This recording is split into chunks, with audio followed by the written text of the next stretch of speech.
स्नेहज art of teaching या चॅनलवरती आपल्या सर्वांचं स्वागत आहे। शिक्षकांकरिता हा व्हिडिओ आहे। तसेच जे टीईटी धारक जे विद्यार्थी आहेत, सोबतच ज्यांनी परीक्षा पोर्टलला ज्यांनी रजिस्ट्रेशन केलेलं आहे, अशा विद्यार्थ्यांसाठी सुद्धा हा व्हिडिओ आहे। आपण जर माझ्या चॅनलला पहिल्यांदा आले असाल तर माझ्या या चॅनलला सबस्क्राईब करा, जेणेकरून येणारा कोणताही जे अपडेट असेल ते अपडेट आपण आपल्या चॅनलला देत असतो।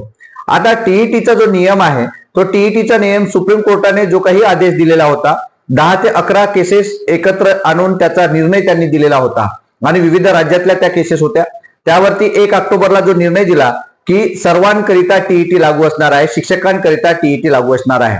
पहिली ते 8वी जे शिक्षक म्हणून काम करत आहेत, या सर्वांकरिता ज्यांची वयोमर्यादा ही जी 5 वर्षापेक्षा कमी ज्यांचं वय शिक्षक पदाकरिता आहे किंवा ते कार्यरत आहेत, अशा सर्वांना टीईटी पात्र होणं अत्यंत गरजेचं आहे।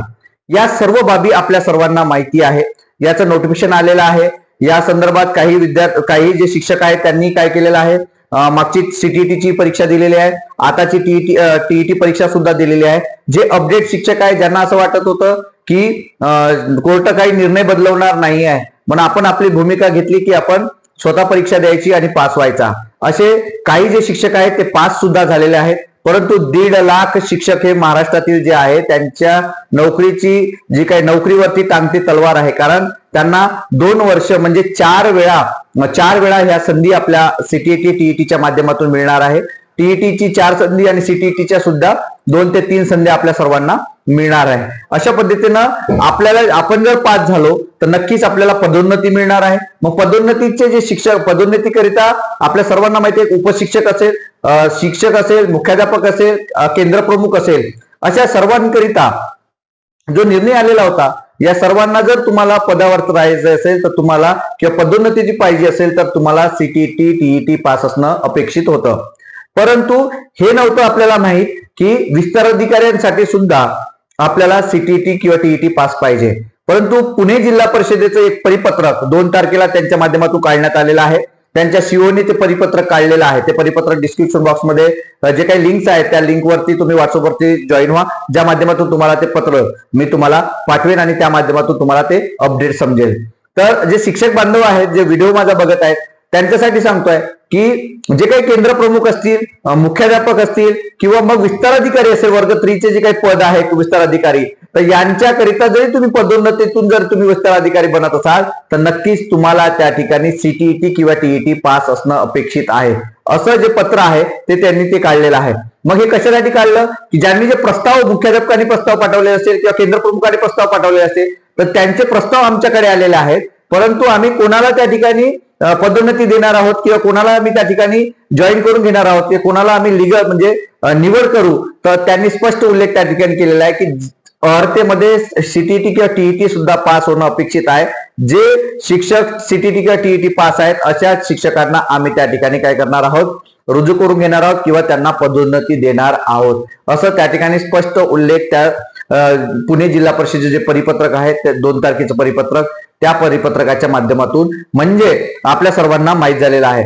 म्हणजे बाकी शिक्षकांना तर काय सीटीईटी किंवा टीईटी लागू आहे, तसंच आता विस्तार अधिकारी केंद्र प्रमुख तर यांना होतच, परंतु विस्तार अधिकारी वर्ग 3 करिता सुद्धा या ठिकाणी सीटीईटी लागू झालेला आहे, म्हणून यांना सुद्धा हे सीटीईटी लागू आहे। यातून कोणीच सुटले जाणार नाहीये। ज्यांना पदोन्नती पाहिजे आहे, ज्यांना शिक्षक बनायचं आहे, वर्ग 1 ते 8वी पर्यंत शिक्षक बनायचं आहे, त्या सर्वांना सीटीईटी किंवा टीईटी पास व्हावंच लागेल, अन्यथा तुम्हाला शिक्षक बनता येणार नाही।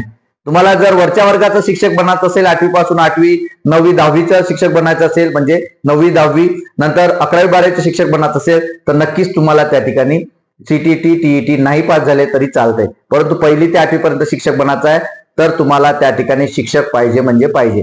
मग या सीटीईटीचा आणि या जे काही हा निर्णय जो आहे कोर्टाचा निर्णय, या कोर्टाच्या निर्णयाचा आपल्याला फायदा आहे का, तर हो आपल्याला सुद्धा फायदा आहे। कोणाला, जे आताची शिक्षक भरती आहे त्या विद्यार्थ्यांना फायदा आहे का, तर हो त्यांना सुद्धा फायदा आहे। मग कसा फायदा आहे, तर विद्यार्थी मित्रांनो, जर यांची पदोन्नती झाली तर उपशिक्षक जो काही असेल त्यांची जागा रिक्त होईल। जे मुख्याध्यापक झाले किंवा जे काही पदवीधर शिक्षक जे होत आहेत, पदवीधर शिक्षक जे आहेत त्यांची पुढे केंद्र प्रमुख म्हणून जर त्यांची नियुक्ती होत असेल किंवा पदोन्नती होत असेल तर त्या जागा खाली होत आहे। त्या जागा जर खाली झाल्या म्हणजे आपल्या विद्यार्थ्यांसाठी जागा त्या रिक्त झाल्या आहेत। म्हणजे कोणासाठी, कामात येणार आहेत. तर आपले जे काही विद्यार्थी आता टीईटीच्या माध्यमातून किंवा पवित्र पोर्टलच्या माध्यमातून ज्यांनी काय केलं आहे, रजिस्ट्रेशन केलं आहे, तर जेवढ्या जागा जास्त रिक्त तेवढ्या आपल्या विद्यार्थ्यांना फायदा होणार आहे. कारण आतापर्यंत पवित्र पोर्टलला 1,80,000 विद्यार्थ्यांनी नोंदणी केली आहे.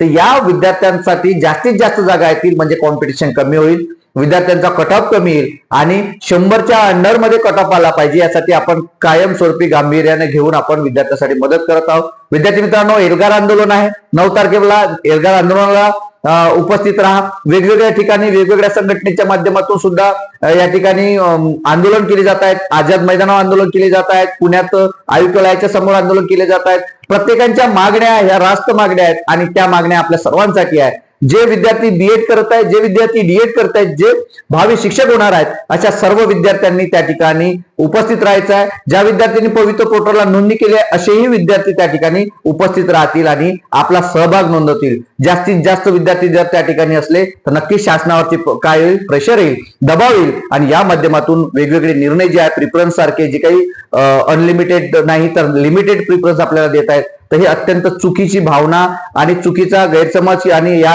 विद्यार्थ्यांवरती अन्याय होताना आपल्याला दिसत आहे. तर विद्यार्थी मित्रांनो, हेच आजचं अपडेट होतं. हे जे अपडेट आहे, हे अपडेट आपल्याला कसं वाटलं हे नक्की कमेंट बॉक्समध्ये कळवा आणि अशाच अपडेट माझ्या चॅनलला मात्र सबस्क्राईब करा. डिस्क्रिप्शन बॉक्समध्ये असणाऱ्या जे काही लिंक्स आहेत, टेलिग्रामची लिंक आहे, चॅनलची लिंक आहे आणि सोबत व्हॉट्सअप ग्रुपची सुद्धा लिंक आहे. त्यावरून माझ्याशी तुम्ही संपर्क करू शकता, तुम्ही मला मेसेज करू शकता आणि तुम्हाला प्रश्न विचारू शकता. नक्कीच आपल्याला 100% त्या प्रश्नाचं निराकरण होईल. धन्यवाद.